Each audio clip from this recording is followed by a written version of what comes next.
Alrighty, what is going on, everybody? My name is Blitzwinger, and ladies and gentlemen, welcome back to a brand new LEGO Marvel's Avengers news update. Well, today it's actually a lot more than just a news update because we have a trailer analysis to go through. Of course, just yesterday, we were privy to a brand new LEGO Marvel's Avengers trailer, and today we're going to break it down. We're going to really go ahead and figure out what did we see? What was it that was shown? Because, of course, trailers are cut very, very quickly. They're spliced to really show you a lot of information in a very quick manner.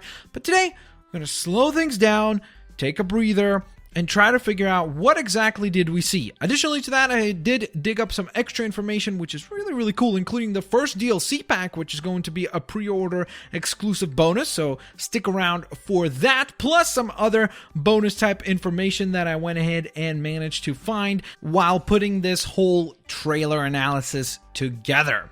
So with that in mind, ladies and gentlemen, let us get started. So first and foremost, let's discuss the hub worlds, because of course the name of the trailer was the open world trailer. The whole point of this trailer was to showcase to us what are going to be the hub worlds of LEGO Marvel's Avengers. We already know what the storyline is. Of course, it's going to kind of borrow components from all the different Marvel Cinematic Universe films up until this point. I don't believe it's going to include anything from Civil War. I think the only way we get any type of Civil War footage in this game, or any type of audio or anything like that, is maybe via a DLC pack, which kind of would be awesome, to be honest. I think that would be really, really neat, and I would love to see that in the future. Let's say if it comes out in January, then let's say at around May or so, they go ahead and then they're like, hey, check it out, guys. You're going to have a Civil War level or something like that. That would be so very, very, very cool to see for this particular game. Again, just my opinion, but let me know what you guys think in the comment section below. So that being said, let's discuss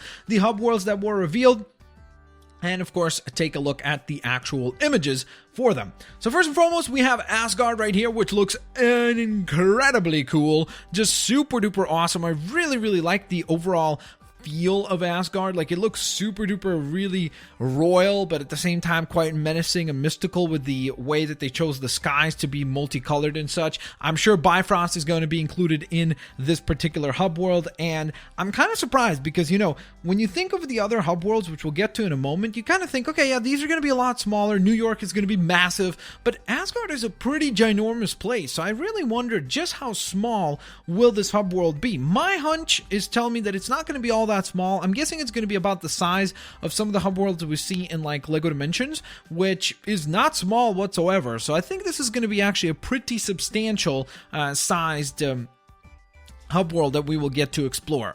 But on the other hand, flipping off right off of that, we have the Barton Farm, which I think is probably going to be one of the smaller, if not the smallest, of the bunch. I think this one and Malibu are the most likely to be the smallest hub worlds that we get to explore. But again, it's really cool to just be able to do so. Hopefully it will offer some really interesting things. There's not a lot of buildings around this area, so it's going to be interesting how they work around that and like what will we get to do, because it's going to be a very flat terrain to compete or play on, so therefore you're not going to have a lot of verticality to this gameplay. So what will we exactly get to do in the Barton Farm hub world is something that I am very, very, very interested and intrigued to find out. Hopefully we'll get to do so in almost no time. There's a little longer that we have to wait, but I hope that time passes as quickly as possible. Plus, Star Wars The Force Awakens is going to help us get there.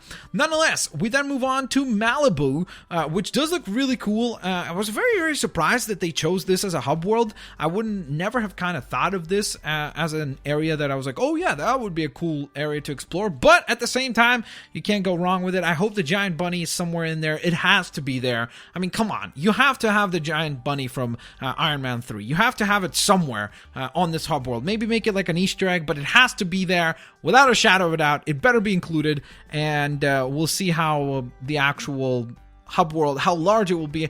I'm guessing, even though it's called Malibu, I'm guessing it's only going to be kind of restricted to Tony's house and kind of his property around that area. I'd be surprised if it's the entirety of Malibu, because again, that would make it a pretty ginormous hub world again, which again would be nice. I said again a lot there, I apologize, but I doubt that will be the case.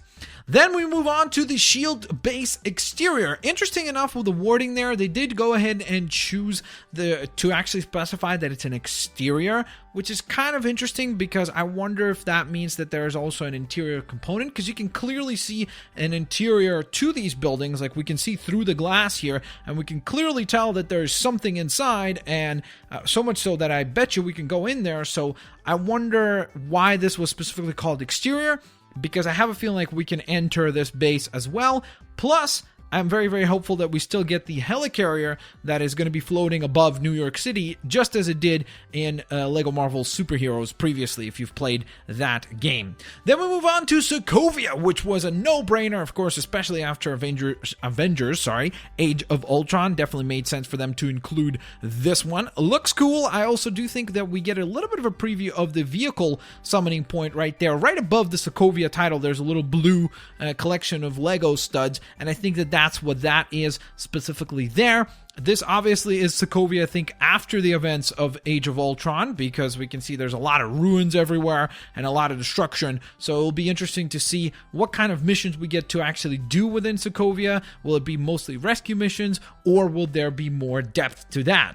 Then we move on to South Africa, which again was a very pleasant surprise. I was very, very, very, very, very surprised by this, because I did not expect for them to explore this in any way, shape, or form, because we barely got to see it in Avengers Age of Ultron. I bet you it will be explored further, of course, in Black Panther and such, but right now, we know very little about this hub world, so it was surprising that they chose it, but I'm very happy about that, because it's a very unique environment, and it's going to look way different to everything else. It's going to be a very stark, no pun intended, difference to like New York City and such, which I think is going to make a nice kind of change of palette, change of flavor within the game. So I'm very, very, very excited to see just what South Africa will offer and what kind of missions we'll get to do within it. It looks intriguing, and hopefully it will have some really, really cool gameplay modes or games to offer to us. So, with that, move on to Washington, D.C., which, of course, we all knew all of the environments and everything like that. Like, we knew what the hub worlds are,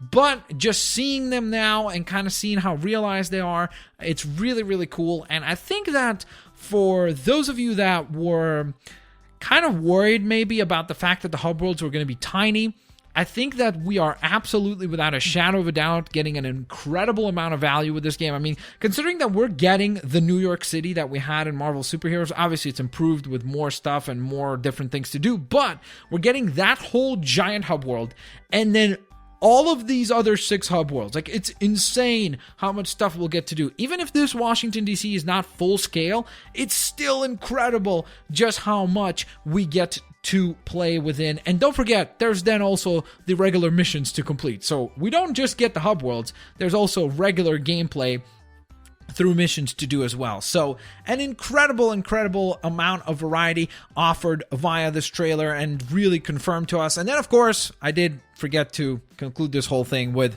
New York City, lovely NYC. My goodness, it looks stylish and profilish.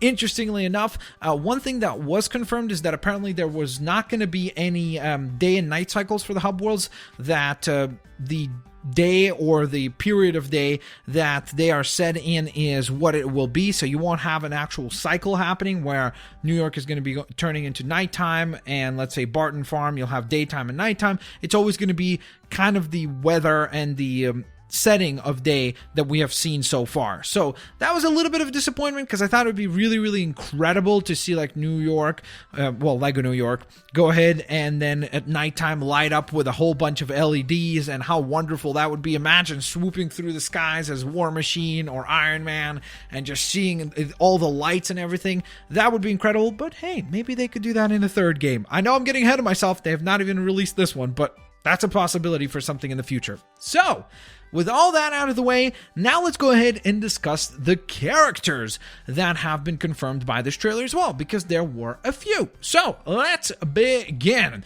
First and foremost, we have Mr. Butterball, who is definitely one of the more obscure characters. We saw him when we also saw Jessica Jones aka Jewel. That was her disguise at that point. If you're like, hey, I watch Netflix Jessica Jones and that's not what she looks like, that's because it's her alter ego, so to speak.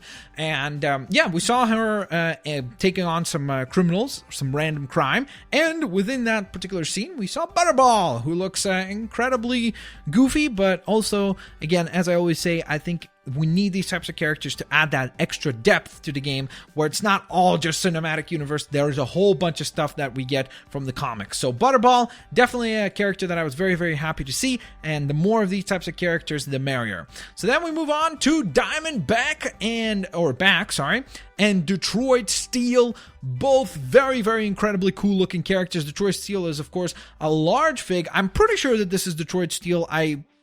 To me, when I looked at this character, I was like, I'm pretty sure that's Detroit Steel, but I could be wrong. I did not, unfortunately, confirm this because I wasn't able to find anyone to confirm this in time, but I'm pretty sure that that is Detroit Steel along with Diamondback. They look really, really cool, especially Detroit Steel with all that crazy armor and all those crazy weapons. I wonder what kind of gameplay that character will offer. And by the way, check it out. They are at the Barton Farm. There's a whole bunch of bicycles on the side there as well, and I think that's a vehicle summoning point right behind Diamondback there. So another cool little detail that we get to spot there. Then we had, in the trailer, there was some really, really quick cuts, in one of which we saw this character right here, which is actually Firebird, and once again at the Barton Farm. So you can see that there will be some climbing and some scaling that we will get to do within this particular level. In fact, this is the back of the building where we just looked at Detroit Steel and Diamondback, because you can see the little bikes below Firebird there. So that is the exact same building, but you can see right here there's clearly some arrows that have been put into position. I'm guessing you probably need maybe Hawkeye to put those into position first, and then use another character to scale across. That sounds really cool and is kind of a nice little preview of what we may expect on the Barton Farm in terms of side missions and such. We also got to see Gorilla Girl in much better detail. I mean, look at those shorts. Those do look quite incredible. Even Vision is impressed, and I do believe that this image is actually from the Asgard hub world here, because we can see the logos in the back and such, and we can see the throne and such, so we can clearly confirm that we'll be able to go inside the giant castles that we see within the background, or at least one of them, which is super duper cool, and again, just gives you an idea of how big will these hub worlds truly be. Makes me super duper excited, and I cannot wait to see just how crazy things will get. On top of that, we got a confirmation of Wasp looking very, very, very stylish and cool. Quite serious, but still very cool. We actually got a really nice action shot for her, so it's kind of cool that she got a lot of attention and the character got a lot of love, so to speak, in the trailer, so that was really, really neat to see. On top of that, we did get to see White Tiger, which was a very pleasant surprise, a character that I think recently most prominently was probably featured on the Spider-Man Unlimited cartoon, because I think she was a part of the team there with, I think it was Luke Cage, Spidey, maybe Nova and someone else. I've not watched that cartoon. I think I've seen only a couple of episodes, but I'm pretty sure I remember her appearing on there. Very cool to see White Tiger again, adding more depth to the character roster that is going to be available in this game, which already seems to be quite awesome. We also got to see Moon Knight and A-Bomb, of course, characters that were both in Marvel superheroes, but they are returning, and they have gotten some better details to them. I really love the way that A-Bomb looks. I think he was a part of the DLC last time, from what I remember. I'm pretty sure, but this time he looks incredibly, incredibly cool. I love all the layers on him. He looks definitely quite neat, and then you gotta love Moon Knight, because he's Moon Knight, he's awesome, and he does have his awesome boomerang right there in his left hand, which looks incredibly neat as well. Then, last but certainly not least, let's go ahead and take a look at this picture right here. This is actually confirmed by the lovely Arthur Parsons, who confirmed that this character right here in this random crime is the one and only Lightspeed. So again, if you want to talk about characters that are not particularly famous and them pulling from all the sides of the Marvel universe, this is definitely it. I mean, this is a confirmation of that, because I personally did not know anything about Lightspeed, and I had to look up the character and read up about the character a little bit, but Again, just adds more and more variance to the entire game and is something that I'm super duper excited. Speaking of which, this transitions really nicely into the random crimes that were revealed in this trailer, because it did confirm that there will be random crimes throughout the different hub worlds. From what I saw, most of the random crimes, the footage that we got for the random crimes was actually from New York City. So I don't know if there will be, and they kind of confirm it in some ways as well in the trailer where they say, and then you have New York City, and then they discuss the random crimes. So I wonder if the random crimes will be limited to only New York City, or will they be taking out, and let's say they put some in Malibu, they put some in Washington, they put some in South Africa, they put some in Sokovia, and so on and so forth. I wonder if that will be the case or not, but I kind of have a feeling like they're going to be limited to the New York hub world, which I'm okay with because I think this adds more depth. I hope that they are a case of where they're procedurally generated, which kind of means that they're always going to be there, like there'll be more and more of them, so that it kind of gives even more depth to the game where you can endlessly have a whole bunch of fun just running around and stopping all these random crimes around the city and earning yourself a whole bunch of studs for that. I think that would be incredibly cool, and I would really, really, really love to see that as something that happens within the game. It was really neat to just see different ideas and different environments where it can happen, so you can definitely help out different citizens in Pearl within the city of New York, which, hey, sounds pretty cool and sounds pretty awesome. So, with that being said, we also were confirmed that there will be some racing around the city, which of course we did get to do last time, but it's just nice that it's returning because that was always fun. Interestingly enough, they did add the double timer now, where you have the overall time that you need to reach, and then in order to earn a gold brick, and then the under time is the time that you have between each checkpoint. So for those that have played, let's say, Lego Dimensions, you know exactly what I am talking about and why there are two different numbers on the number count now for racing. So with that, move on to some really, really exciting stuff. Just a little bit more information here, which is why, by the way, I probably will have another Lego Marvel's Avengers video for you guys tomorrow, because I found some really, really cool other stuff to discuss with you guys, and I didn't want to add it to this video as well because we're already almost at 20 minutes and there's a lot to discuss. We had an amazing picture of the new Avengers that we see at the end, spoiler alert, of Avengers Age of Ultron. This is the team that Cap obviously helms as his new kind of group with Scarlet Witch, War Machine, Falcon, and the Vision. And it was just really cool to see them recreated and recreate that kind of scene within Lego form. Looks super duper neat, very cool, and makes me interested to see where, like, how much further will they explore things, because this is really the end of the Marvel Cinematic Universe as we know it at this point in time, of course. I mean, there is nothing that kind of comes beyond that, so it'll be interesting to see whether or not they will do some Civil War stuff, and maybe a DLC pack for Ant-Man or something like that would be really, really cool to see as well. But again, just really neat image to see those assembled. Now we get to some really interesting stuff that is revealed kind of as an additional info. This was not a part of the trailer, but this came out right around the release of the trailer. First of which was the fact that you are going to be getting the Avengers Adventurer character pack, which we don't really know what that exactly means. We do get a really, really cool shot of Captain America with some underwater or snorkeling type gear. This is actually, I think, the minifigure that we're going to be getting in a Lego set next year for Lego Marvel Superheroes, where you're going to get Captain America. I don't know why I said Captain so weird, but it'll be Captain America in this attire, so kind of like an underwater scuba diver gear.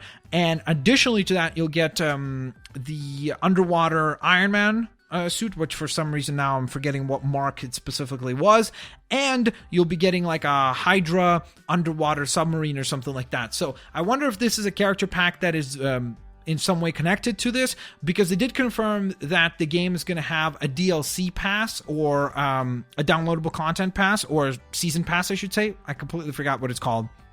A season pass, so you could buy it, and then over the span of a few months after the game comes out, they'll be adding additional stuff like vehicles, characters, and levels, which I've never been disappointed with so far with all the Lego games that they've done it with, and I am definitely hopeful that this one is continuing that positive flow. Now, the other thing that was revealed, which was a very, very pleasant surprise, was the fact that, I know it's a very blurry picture, guys, I apologize, I have not been able to get anything that is a little bit sharper or cleaner than this, but we will indeed be getting a Thunderbolts character pack as a pre-order exclusive with Best Buy, but keep in mind, of course, that is the case for the North Americas.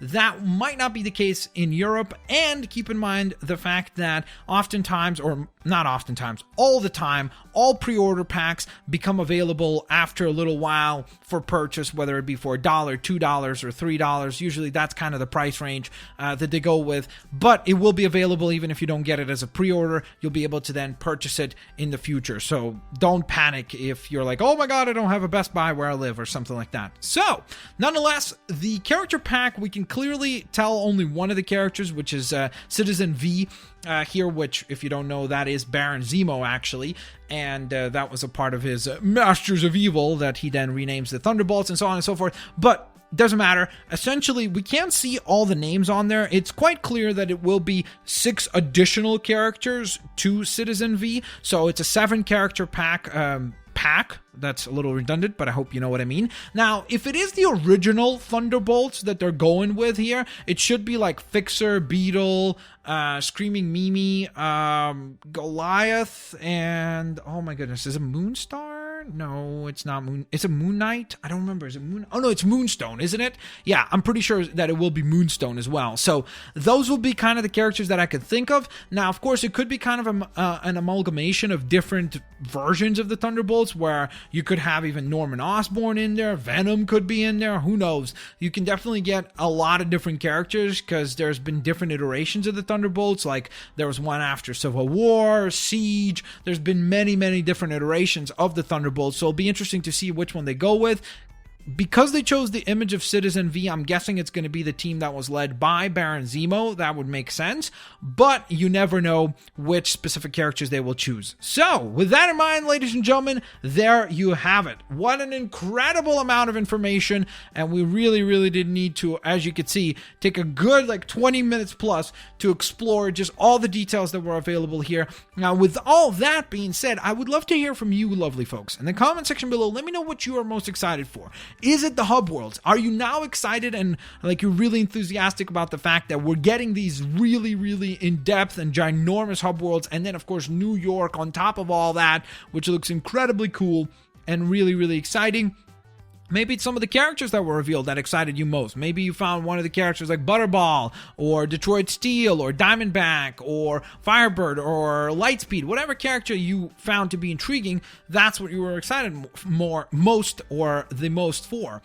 Or maybe it was these tiny little bonus pre-order packs that you were able to find out about in the very end here. Let me know in the comment section below. I definitely would love to hear from all of you lovely folks. Please don't forget to leave a like, guys. This video took a good few hours to put together, so it'd be really appreciated if you could go ahead and leave a like. That is super duper appreciated. And let's go ahead and aim for 3,000 likes on this video. As always, ladies and gentlemen, have an absolutely fan-fantastic day. Hope to see you lovely folks here tomorrow, because the news are not done, guys. There is more LEGO Marvel's Avengers news. In fact, as I was working on this video, halfway through it, there was oh, here we go. Here's a giant character grid that was revealed, and there's a whole bunch of other info additionally to everything that we see here. So stick around. Hopefully by tomorrow, I hope to have this next thing done, and I hope you guys will check it out as well. So, as always, guys, have an absolutely fantastic day. I will catch all you lovely folks next time. Peace out. See you later, alligators. Bye-bye, everyone.